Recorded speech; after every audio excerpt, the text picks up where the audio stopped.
Bonjour, pouvez-vous vous présenter s'il vous plaît? Oui, je suis Konaya Tafarer. Je vous remercie pour l'interview et je représente Création et Kilti. Création parce que je fais aussi également beaucoup d'artisanat et Kilti pour présenter la culture. Le thème favori que j'ai choisi est le marronnage. Donc vous avez choisi comme thème le marronnage. Donc quelles sont vos productions aujourd'hui que vous présentez?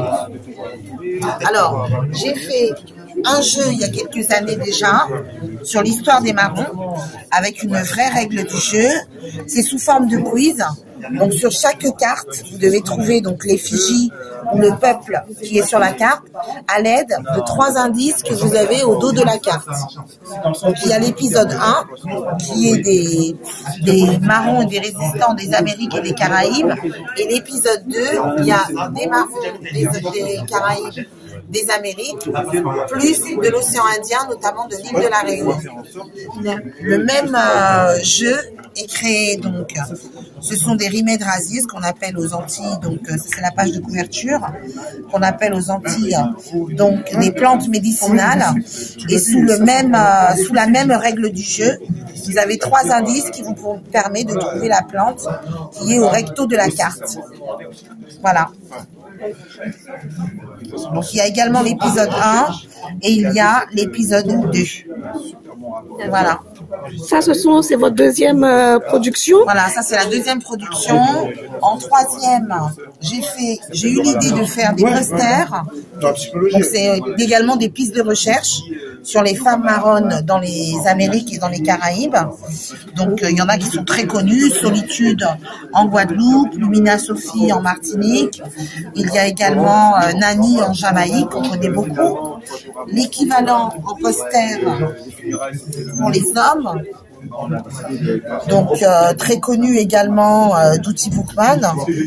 Il y a Zombie, donc là on parle du Brésil. Il y a Frédéric Douglas aux États-Unis. Et donc c'est aussi des pistes de recherche pour trouver des personnages marrons, insurrection, révolte, et savoir leur origine africaine. Mon dernier produit, et j'espère en faire d'autres, c'est un calendrier de 28 pages, très coloré. Donc il y a un petit prologue qui va expliquer quel est le but de ce calendrier. Et ensuite, par mois, donc sur 12 mois, défile une insurrection en Guadeloupe en janvier avec le génocide du peuple amérindien. Je ne devrais pas dire amérindien, mais arawak. Ensuite, en février, on passe en Guyane hollandaise avec une résistance d'un chef Kofi. Voilà. Et donc, ceci se déroule sur 12 mois, donc sur des pays caribéens et des États-Unis. Voilà. Ce calendrier existe en française, en créole haïtien, je ne devrais pas dire créole non plus, on me reprend souvent, existe en haïtien et existe également en anglais. Voilà mes productions, et tout ceci concerne donc le thème marronnage. D'accord. Et la production en anglaise, quand est-ce qu'on pourrait la voir? Comment ça se passe? Alors en fait, plus j'aurai de commandes en anglais, c'est-à-dire qu'aujourd'hui je n'en ai que 10, et par rapport à l'imprimeur, je ne peux pas me risquer de n'en imprimer que 10. Donc plus j'en aurai, à partir de 35-40 commandes en anglais, je pourrais le faire imprimer en anglais et le délivrer en anglais. Je sais que les îles Caraïbes, le Ghana, il est aussi attendu aux États-Unis. D'accord. Et où est-ce qu'on peut vous retrouver pour pouvoir acheter vos productions? Alors j'ai un site, non j'ai pas de site, pardon, j'ai une page Facebook qui s'appelle Création et Kilti.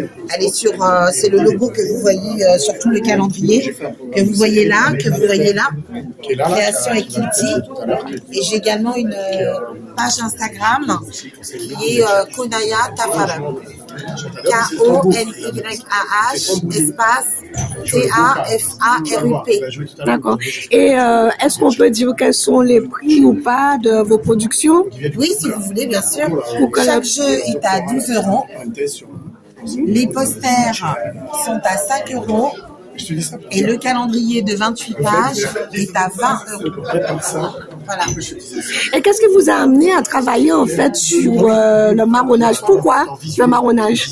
Parce que lors de commémorations, je trouvais beaucoup d'exemples de victimisation, donc les déportations, les bateaux, mais je ne trouvais rien sur les résistances des Africains ou des Caraïbéens, des Créoles, ce qu'on appelle ceux qui sont nés sur la plantation. Je ne trouvais absolument rien. Donc j'ai d'abord cherché dans mon pays d'origine, la Martinique. J'en ai trouvé peu, j'en ai trouvé un petit peu en Guadeloupe. J'ai été mise dans un groupe de femmes marronnes, donc les femmes marronnes de l'hémisphère ouest, donc qui elles étaient descendantes de marrons. Elles m'ont donné beaucoup de données, elles m'ont dit de chercher également ou de commander des livres plutôt en langue anglaise, portugaise et espagnole, ce qui m'a permis de trouver énormément de sources. En fait, il y a énormément de sources sur ce thème, malheureusement pas en langue française.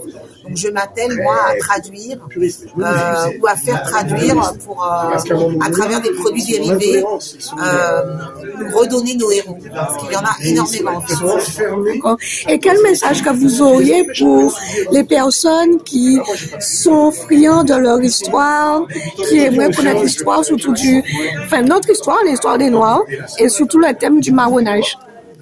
Alors le conseil, je ne peux pas dire. Non, pas un conseil, un message.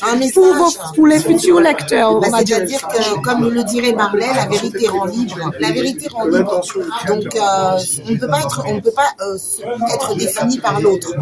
Il faut se connaître soi-même.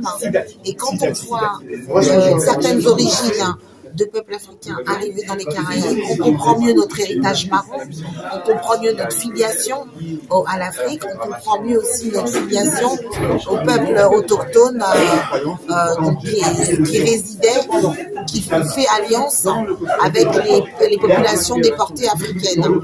Donc le message que j'ai à donner, c'est se connaître soi-même. La vérité, oui, rend libre, et surtout ne jamais oublier d'où on est sorti, même si on n'est pas sorti que des cales des bateaux, on est sorti aussi des royaumes, on est sorti aussi des palais, on est sorti de la grande histoire de l'Afrique, de grands royaumes africains, avant toute cette colonisation et toute cette barbarie. Donc se connaître soi-même et ne jamais oublier nos ancêtres, le culte qu'on leur doit. Et voilà, on travaille sur les Nègres. D'accord. Et moi, ma dernière question, c'est ce que je vois là. C'est à vous, c'est à quelqu'un d'autre? Alors là, ce que vous voyez, ce sont des bandes dessinées. Je n'ai ramené aujourd'hui que des bandes dessinées sur des personnages de l'histoire. Par exemple, Solitude. Trouvez cette bande dessinée qui est très peu chère sur Amazon. Là, je fais la collection en fait de tout ce qui tourne autour du marronnage, que ce soit des bandes dessinées. Là, à l'époque, ça c'est une très vieille édition. Donc ça doit dater. Je regarde parce que c'est assez ancien. Ça date quand même de 1980. Et c'est à travers cette histoire de Sétout et Misérine, Nègre Marron, une épopée dans la Caraïbe. Je crois même que ça se passe en Guyane. Voilà, donc vous voyez, ça date quand même de 1980. Édition, je ne sais même pas si l'édition existe encore. Et donc, ce sont des livres. Et ce dernier livre, il est intéressant, il est en 2 tomes. C'est sur le marronnage à La Réunion. Dans le premier tome, on voit, donc il y en a 2. On voit donc le marron qui s'enfuit, qui tient, parce qu'il a quand même son background africain qui lui permet de tenir dans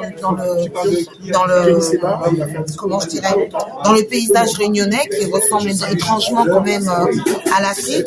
Et dans le 2e tome, il se marie, il va enlever sa femme, donc qui elle avait été esclave. Et c'est là qu'on voit le paradoxe quand ils élèvent leurs enfants entre lui qui ne veut pas baptiser l'enfant par exemple, mais qui veut donner une célébration à la naissance de l'enfant en demandant, en reconnaissant la nature, et elle qui veut absolument le baptiser au nom d'une religion.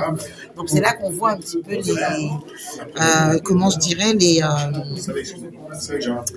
je dirais pas l'aliénation, mais je dirais l'assimilation de ceux qui ont été plus ou moins longtemps restés sur les plantations, contrairement à ceux qui ont fait tout de suite et qui ont gardé leur culte africain.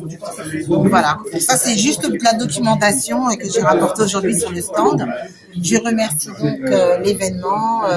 Nous sommes à le 800e anniversaire de la Charte du Mandé. et donc invité sur cet événement par les organisateurs.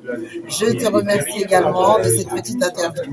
Ok, ben, je te remercie aussi pour ton temps et ta patience. Ok.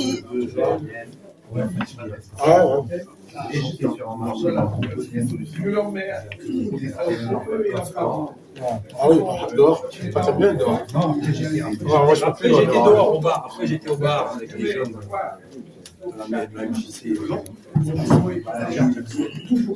Mais il me